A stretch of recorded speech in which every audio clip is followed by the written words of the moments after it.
আসসালামু আলাইকুম, welcome my channel video tips. Viewers, কিছু ইউটিউবার আছে যারা বছরের পর বছর কাজ করেও সফলতা পাচ্ছে না, আবার কিছু ইউটিউবার আছে যারা খুব অল্প সময়ে কাজ করে সফলতা পেয়ে যাচ্ছে।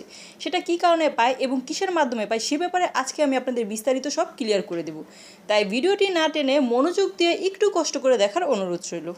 ভিউয়ার্স, এমনও হয় যেমন ধরুন আপনি একটি ইউটিউব চ্যানেল ক্রিয়েট করেছেন, আপনার বন্ধু একটি ইউটিউব চ্যানেল ক্রিয়েট করেছে। কিছুদিন পর দেখা গেল আপনার বন্ধুটি তার চ্যানেল দিয়ে অনেক এগিয়ে গেছে, কিন্তু আপনি এগিয়ে যেতে পারেননি, আপনি সেই পিছনেই পড়ে রয়েছেন। তো এইভাবে দীর্ঘদিন সফলতা না পাওয়ার কারণে আপনি ব্যর্থ হয়ে ইউটিউবিং ছেড়ে দিলেন। কিন্তু একবারও কি ভেবে দেখেছেন বা আপনার বন্ধুকে জিজ্ঞেস করেছে সে এমন কি করলো যার কারণে সে সফল হয়ে গেল কিন্তু আপনি পারলেন না? ভিউয়ার্স, আমি এখন ওয়াইটি স্টুডিও দিয়ে আমার চ্যানেলের অ্যানালিটিক অপশনে চলে এসেছি।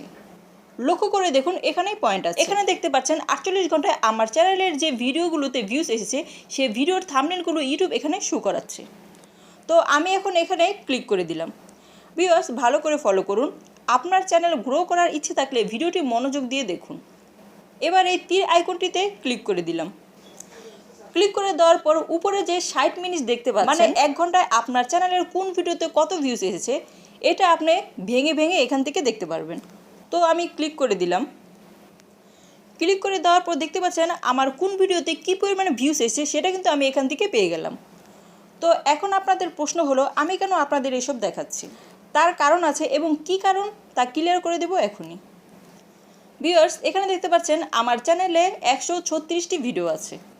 ইউটিউব যদি আমার প্রতিটি ভিডিওতে ডেলি একটি করে ইমপ্রেশন দেয়, ইমপ্রেশন আরও বেশি দেয়, আমি একেবারে নিম্নে ধরলাম, যদি একটি করে ইমপ্রেশন দেয় তাহলে আমি রেগুলার 136টি ইমপ্রেশন পাচ্ছি এবং সে 136টি ইমপ্রেশনের মাধ্যমে আমার চ্যানেলে 30 থেকে 40 ভিউজ পাওয়া স্বাভাবিক এবং সে ভিউসের মাধ্যমে চ্যানেলের ওয়াচ টাইম এবং সাবস্ক্রাইব পাওয়া আস্তে আস্তে ইজি হয়ে যায়।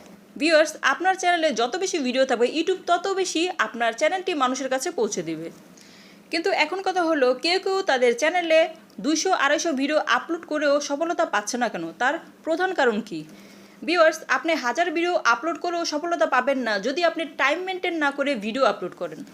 অনেকেই আছে আজকে একটি ভিডিও আপলোড দিয়েছে, আবার দুদিন পরে সে আরেকটি ভিডিও আপলোড দেয়। সেদিন যে টাইমে ভিডিওটি আপলোড দিয়েছিল আজ অন্য টাইমে এসে ভিডিও আপলোড দিচ্ছে। এতে করে অডিয়েন্সদের সাথে তার পরিচিতিটা নষ্ট হয়ে যায়। দেখুন ভিউয়ার্স, আপনি যখন একই টাইমে রেগুলার ভিডিও আপলোড দিবেন তখন অডিয়েন্সদের সাথে আপনার একটি পরিচিতি তৈরি হয়ে যাবে এবং একই টাইমে রেগুলার ভিডিও আপলোড দেওয়ার কারণে ইউটিউব সেই টাইমে আপনার জন্য একটি রিচ তৈরি করে দিবে। তখন আপনি ভিডিও আপলোড দিলেই ভিউজ চলে আসবে। তাই একটি ইউটিউব চ্যানেলকে র্যাঙ্ক করানোর জন্য সবচেয়ে প্রধান ওষুধ হলো রেগুলার টাইম মেনটেন করে ভিডিও আপলোড দেওয়া। আপনার বাড়িতে মেহমান এসেছে, আপনি বাইরে ছিলেন, কাজে বিজি ছিলেন, বাড়িতে কেউ অসুস্থ, এই ধরনের কোনো অজুহাতই কাজের মাঝে আনবেন না। ঝড় বৃষ্টি যাই হোক না কোনো, রেগুলার আপনাকে চ্যানেলে প্রেজেন্ট থাকতে হবে এবং অবশ্যই আপনাকে সেসব কন্টেন্ট নিয়ে কাজ করতে হবে আপনার চ্যানেলের ক্যাটাগরি অনুযায়ী যেসব কন্টেন্টের প্রতি মানুষদের চাহিদা আছে। আপনার ইচ্ছে মতো ভিডিও আপলোড দিলে চলবে না। অডিয়েন্স কি চাইছে আপনার থেকে সেসব কন্টেন্ট নিয়ে ভিডিও আপলোড করতে হবে। চ্যানেলটা আপনার, কিন্তু আপনার চ্যানেলে প্রতিটি ভিডিও আপলোড হবে অডিয়েন্সদের চাহিদা অনুযায়ী। মোট কথা হলো, আপনার চ্যানেলটিকে র্যাঙ্ক করাতে হলে অবশ্যই রেগুলার একই টাইমে ভিডিও আপলোড দিতে হবে এবং অডিয়েন্সদের চাহিদা অনুযায়ী কাজ দিতে হবে। আপনার চ্যানেলে যত বেশি ভিডিও থাকবে ইউটিউব ততই আপনার চ্যানেলে ইমপ্রেশন দিতে থাকবে। বিশেষ করে সেসব চ্যানেলের ভিডিও ভাইরাল হয় যারা রেগুলার টাইম মেনটেন করে ভিডিও আপলোড করে। আপনি যদি এই দুটি জিনিস মেনে আপনার চ্যানেলে কাজ করতে পারেন তাহলে বিশ্বাস করুন আপনাকে আর পিছু ফিরে তাকাতে হবে না।